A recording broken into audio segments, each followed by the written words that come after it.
if you've been struggling making prospecting calls or sending out prospecting emails, you definitely want to watch this, okay?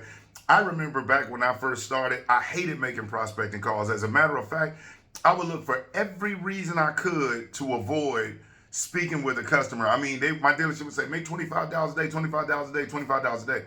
And I would go make those $25 and I would pray and hope that I got somebody's voicemail or that they just didn't pick up. And then if they did, every once in a while pick that phone up, I would be so shocked and so terrified and so unprepared that I would just say some bull crap that would totally mess it up. And if you know that you feel how I felt and you do not want to make those prospecting calls, you're terrified when somebody does pick up the phone, it's almost like it's gibberish all over the place, you definitely want to listen to this, okay? The reason why so many people struggle with the prospecting calls because they don't know what to say, or they call with what I call committing a hate crime. And a hate crime, Hayt, and that is making a prospecting call and saying, how you doing today? They don't know you, they don't care about you, and they don't want to share with you how they're doing today. With a stranger, who does that? Or being what I call unjust. And that's where you call and say, hey, I'm calling or I'm just calling, which minimizes your intent or your purpose for the call. When you make a phone call, you want to be straight to the point, but you also want to pique the listener's interest where they want to say, who is this? Do I know them?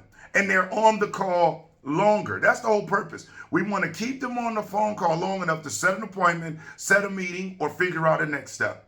So the next time that you get a lead and you have to call a prospect, here's what you can do. So you get the lead. The name is Dave Johnson, okay? So you pick up the phone. Ring, ring, ring. Hello? Hey, I speak to Dave Johnson. This is Dave. Dave, Brian Maxwell. Dave, I'm looking for a little bit of help. Dave, some information just came across my desk that you were interested in information on a 2023 blah, blah, blah. Is this the right Dave? Yeah, this is, well, Dave, my only intention is just to answer any questions that you may have or provide you with any information that you may be looking for.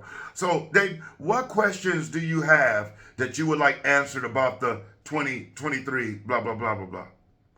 And listen. And then any questions that they may have. And let's just say one of the questions is, what is your best price? Now, we all know, and I'm jumping off a little bit, but we all know that we're never supposed to give a price out over the phone, not a specific price. But what you can give is a range. If you know that you have a pre-owned option of that particular model on your lot, and it doesn't matter if it's an older model. Obviously, if it's pre-owned, it's going to be older. Doesn't matter. It's the same model. So that is one basic starting point. And then if you offer the new option, whether it's on the lot or you all are pre-ordering it, pre-selling it, it doesn't matter. So let's just say if you have a pre-owned option for $21,500 and a new option for $43,600, okay? So listen, Brian, I'm looking for your best price. Awesome. Well, the good news, Dave, is that I have them ranging from $21,500 all the way to $43,600. So to help us narrow it down and figure out which one is going to be the best fit for you, I have an availability this afternoon at 2 or 1 tomorrow at 11 in the morning. Which one of those work best where you can come on in and put some hands on it, put your eyes on it, and decide which one is the best fit? Okay, so think about what we've done. We've used what's called a pattern interrupt at the beginning of the call, which is, hey, Dave, Brian Maxwell, I'm looking for a little bit of help. People are more inclined to help than they are to do anything else. It's just ingrained in our human nature, okay? And at the same time, they're saying, Brian Maxwell, looking for help. Do I know this guy? Who is he? Then the next thing we say, hey, some information came across my desk that you were looking for information on a blah, blah, blah. Now we've just identified, okay, here's how we're connected.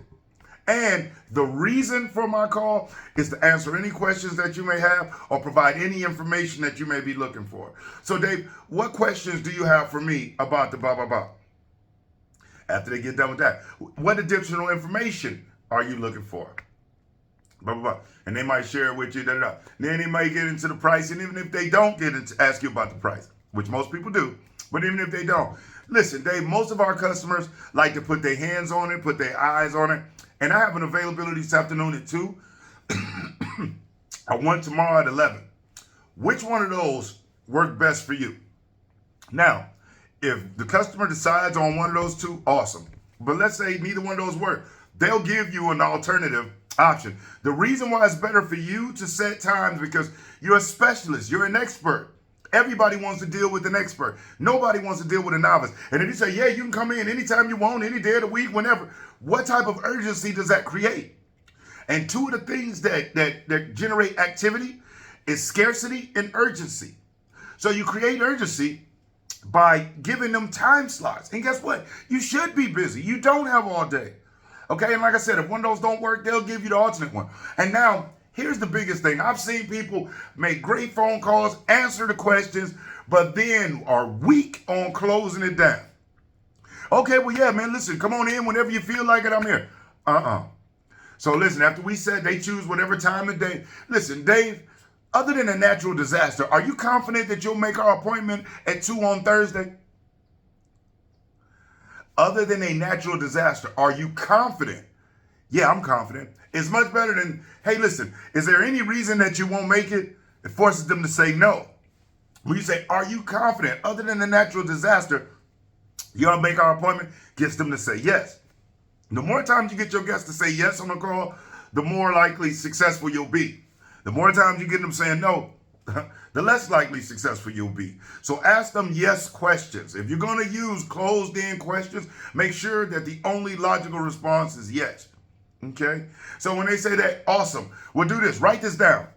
Brian Maxwell, and here's my number. Boom. So guess what you've done? Hey, listen, put out a piece of paper. Or you have a piece of paper near you or your calendar? I'm going to give you my contact information. You're still in control. You're getting them to write it down. And do you realize that when somebody makes a verbal commitment, there's about a 40% chance of them following through? They make a verbal commitment and write it down, jumps up to 60. If they make a verbal commitment, write it down, and tell someone else that they're going to do it, goes as high as 80%. So do not miss out on the opportunity to get them to pull out a piece of paper or open their calendar, put in your name and your contact information. All you're doing is reconfirming your own appointment. And at the end of the day, what good is an appointment if they don't show? So if you feel like that's an extra step, it's an extra step to help you do better, okay? So hopefully this helps you out. And if you are still on the fence about whether the tools that I share can help you begin to dominate at your dealership, hopefully the information that I continue to give to you continues to show you, hey, listen, you may be missing out on something. And don't cheat yourself, treat yourself. Make sure that you click that link in the description, go over and check out sellingforsuccess.org. I've got some amazing tools that can take you from where you are to the next level of sales at your dealership, at your business. And at the end of the day, buying a vehicle is the second largest purchase next to buying a home. So I don't care what you sell. Very few things are as big ticket as buying a vehicle. And so if you can do this, you can do anything. And the foundation is the same. So click the link in the description or in the comments. Go over to sellingforsuccess.org. Get started checking out the tools. Other than that, I'm Brian Maxwell. I look forward to seeing you at the dealership and at the top.